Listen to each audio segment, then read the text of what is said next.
partner.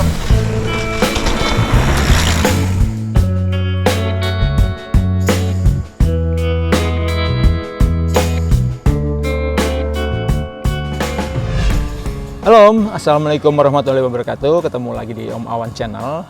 Kali ini kita ngobrol-ngobrol dengan Om Regi. Om Halo. Regi, Ya. perkenalkan dulu Om Regi. Halo, nama saya Regi. Saya biasa jepret di Binloop yang namanya Dog Sports kalau di Instagram. Kurang lebih begitu, Om Awan. Oh, oke Om Regi. Thank you Om Regi udah mau ngobrol-ngobrol kita di sini di Iya, Koeri. boleh. Om Regi, Monggo. saya pengen tahu awalnya gimana sih itu ceritanya jadi kayak semacam apa ya, kayak semacam happening lah di kalau kita goes di Binloop itu banyak fotografer yang ambil nge-shoot foto kita. Itu mulai di waktu pandemi aja ya kalau nggak salah. Iya, jadi dulu waktu pandemi kan saya rasa juga teman-teman yang lain juga merasakan hal yang sama ya, karena pandemi, event nggak ada, apa nggak ada. Jadi waktu itu kita coba mulai ngesot lah, ngesot. Oh ya kan? gitu, istilahnya ngesot. Istilahnya ngesot gitu. Dan dulu kan belum kenal satu sama lain. Akhirnya berkenalan dan sampai salah satu dari kita tuh ada yang kenal orang-orang Bintaro Loop. Oke, Ya, nah, jadi yang ada Bintaro Loop duluan ya? Bintaro Loop, ya Bintaro Loop official gitu. Official, oke. Nah, Itu Sam Toto segala macam itu? betul Om Oke. Toto, Pak Henry, Pak Ade Ada, ketuanya. oke. Nah, dari situ muncullah ide gimana kalau kita organisir nih karena kan fungsi dari fotografer itu pun untuk komunitas tuh sangat penting ya, maksudnya Oke, untuk dokumentasi gitu kan. Dokumentasi kenarsisan itu ya? Iya, jadi ya udahlah, kita melalui Bintaro Loop Official kita dijembatani oleh mereka untuk mendapatkan izin resmi dari Bintaro Jaya, karena kan jadi yang resmi itu ya? resmi. Oke, good. Resmi. Jadi Bintaro Jaya sendiri juga pengennya kawasan itu terkontrol gitu. Karena kan kalau dari warga gitu-gitu kan ada beberapa juga kan kadang ada yang protes atau gimana gitu. Takutnya nanti setiap meter ada fotografer kan bingung juga ya kan. Iya, Gitu. Tapi dulu sih kita mencoba ngajak semua yang ada di situ gitu.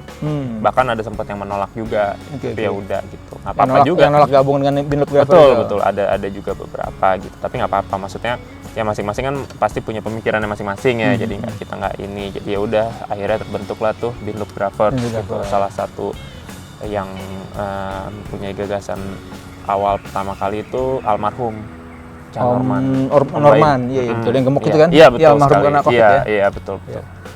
Gitu ceritanya Om Awan. Jadi ya alhamdulillah sampai sekarang udah sampai ya kita buat kayak Bintaro Loop itu udah kayak tempat wisata ya. Saya juga bingung, maksudnya kita dulu awalnya cuma ya kita bantu dokumentasinya ya kan, kita coba berjual foto di situ kan.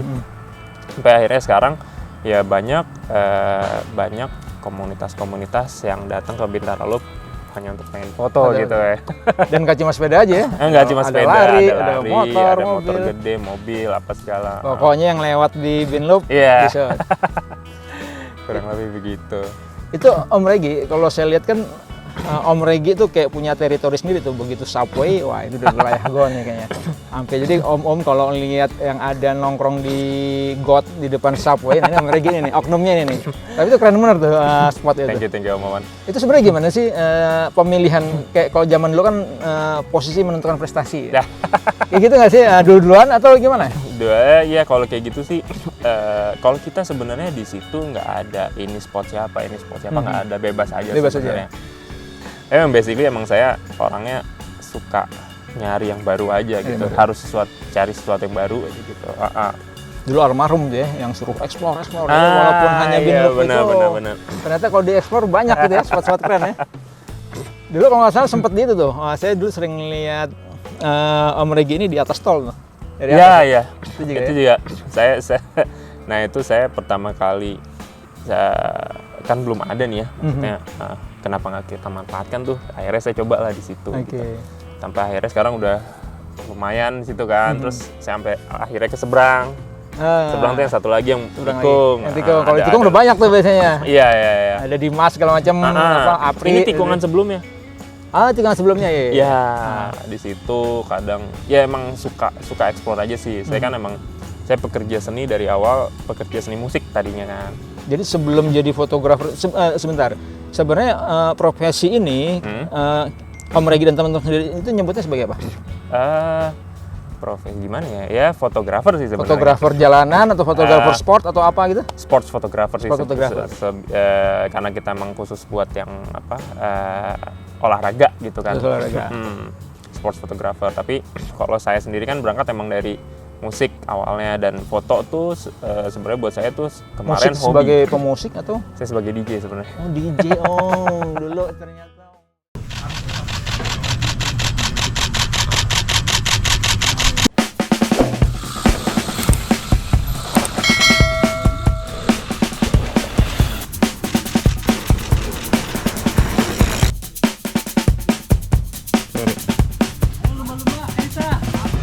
Kalau gearsnya sendiri, jadi kalau saya ya, kalau hasil fotonya Om Regi ini, kalau di zoom itu ibaratnya sampai bulu kaki, bulu tangan kita aja kelihatan. Itu Bisa aja. apa aja tuh? Apa minimal toolsnya, alatnya, gearsnya itu apa aja? Yang penting kalau untuk olahraga sih dia untuk kecepatan ya, kecepatan dalam dia menangkap gambar gitu kan. Jadi ada namanya frame per second untuk shutter speednya gitu. Nah itu yang paling penting kalau menurut saya, dan processing buffernya. Jadi gimana dia ngetransfer jepretannya itu ke dalam sebuah memory card, itu prosesornya itu kenceng apa enggak. Itu menurut saya yang paling penting dalam mengambil jepretan di olahraga. Ini harus kenceng nih Om Regi, karena nanti abis ini siap. Om Regi ini biasanya ngambil di jalan raya. Ini coba nanti kita tes Om Regi ambil di spot. Harusnya sih lebih aman, ini kan nggak ada traffic. Nggak traffic gitu. Itu ya lebih challenging tuh itu kan, tapi seru juga nih foto malam ya kan. Foto malam. Jadi nanti Om Regi ini kita kasih challenge moto malam-malam MTB-an. Biasanya Om Regi kan nongkrong di jalanan. Nah, sekarang kita kasih challenge yang berbeda nih. Nongkrong di kebun ya. Nongkrong di kebun, dinyamukin. Saya lupa tadi harusnya pakai softball dulu. Kalau di sini nyamuk banyak. Siap. Saya udah ini pakai celana panjang. Sengaja, biasa pakai celana pendek terus kan. Iya betul. Om Regi, ini kan kalau kita ambil foto ya, ini kan orang random aja kan, orang kadang-kadang kan orang datang segala macam gitu. Ada nggak orang yang kadang-kadang minta di take down fotonya, dia nggak suka lagi di foto atau apa gitu? Ada juga. Ada beberapa ada. Tapi rata-rata baik-baik sih, maksudnya bisa dikomunikasikan dengan baik lah. Tuh, jadi nggak ada yang, ada sih sempet yang kayak agak ekstrim gitu, tapi lama-lama kita udah paham, jadi ya udah nggak ini juga. Jadi kita udah tahu lah orang-orang tertentu yang kalau dia lewat nggak kita ambil foto gitu ya. Gitu ya. Dan nggak apa-apa juga, maksudnya kita sangat welcome kalau orang itu mau komunikasi dengan kita ya, misalnya Mas, saya nggak mau dong foto saya ada di galeri, tolong dihapus, itu juga bisa. Gitu. Jadi kita nggak mempermasalahkan itu, kita malah welcome banget udah mau diomongin seperti itu. Nah sekarang kebalikannya nih, kan Om Regi udah foto, taruh di galeri, kasih watermark. Harapannya nanti orang mengapresiasi, nebus segala macam. Tapi kan banyak juga nih yang main comot aja, dipajang di IG-nya di mana tanpa ada watermark dihilangin, itu gimana tuh? Nah kalau saya sih kebetulan untuk preview saya pakainya sih low res aja gitu. Nah, tapi ya hal-hal itu pasti ada ya. Tapi kadang bisa kita komunikasikan juga, kadang mungkin kita tegur sedikit aja, maksudnya bukan yang kita sebagai fotografer harus beli fotonya juga enggak juga.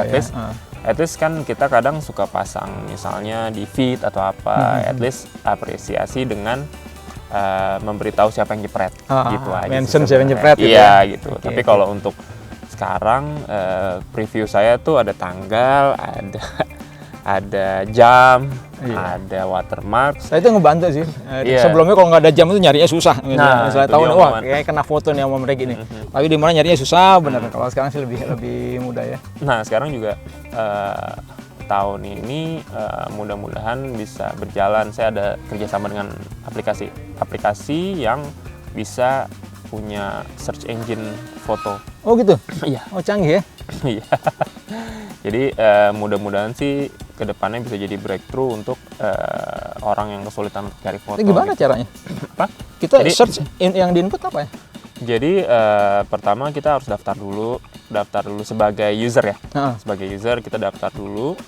Dari daftar itu nanti kayak kita daftarin kalau Face ID atau apa gitu kan, kayak di iPhone atau gimana gitu. Canggih bener Jadi ya. ada foto depan, foto samping. Nanti jadi nanti sistem kerjanya kalau dari fotografer kita udah ngupload high-res ke situ. Jadi mereka yang nge-index sendiri untuk mukanya. Nah, nanti dari user dari aplikasi itu mereka bakal ngasih watermark juga sendiri. Gitu. Prosesnya sih udah 2 bulan dan saya udah coba obrolin juga sama anak-anak yang lain gitu. Nah, tapi yang baru ngejalanin cuma baru saya, tapi kan belum jalan banget nih gitu. Karena dan di situ juga nanti bisa transaksi foto juga. Langsung di aplikasi itu ya? Langsung di aplikasi itu. Bener. Jadi kalau misalnya emang saya lagi sibuk atau apa gitu kan, orang bisa langsung beli di situ. Nanti kalau emang mau diedit tinggal kasih tahu saya gitu. Om Regi kan dari hasil di Binloop ini kan Om Regi sering juga nih ya dipanggil kemarin kayak ada acara di Jogja kemana? Itu gimana ceritanya? Kalau di Jogja itu Audax ya. Audax.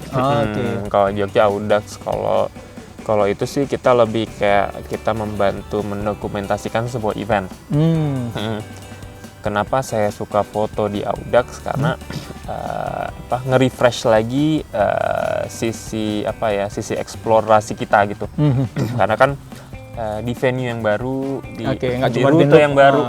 Ya. Kalau Binloop aja udah apal lah gitu ibaratnya, udah nggak ada tantangan gitu ya. Meskipun kita harus tetap eksplor juga kan, tapi tetap kita butuh, namanya pekerja seni, kita butuh nge-refresh mata lah istilahnya gitu.